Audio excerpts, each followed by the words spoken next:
But I think if you step back and think about travel and the mystique, which is the word you mentioned,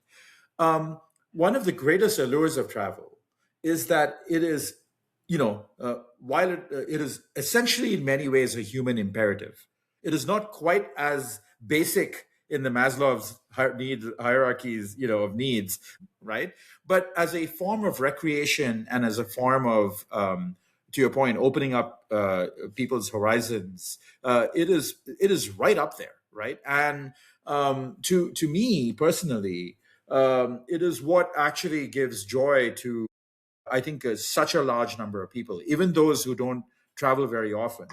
right, have fond memories of that one trip they took to, to Disneyland, or to go see grandma, or to go to the beach, right? And so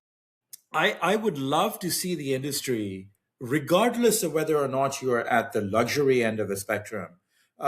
or the catering to a much more, mass traveler, to actually think of ourselves as having the responsibility to, yes, deliver the basics, i.e., ensure flights are on time, don't lose people's bags, make sure people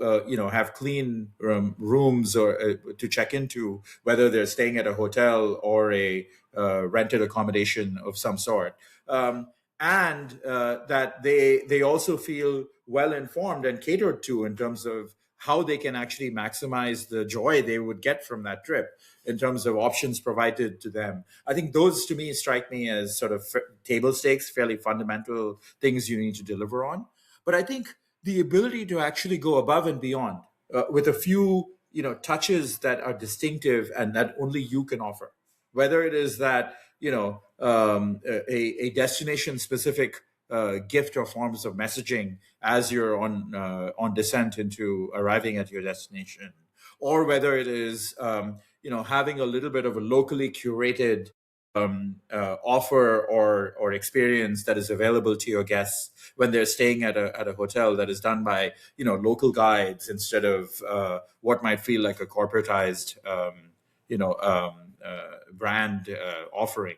I think those really matter, right? And they matter not just to, how well off travelers. They matter to, that economy traveler as well. I mean, your most memorable trips, Abid, I suspect, are either the ones that went horribly wrong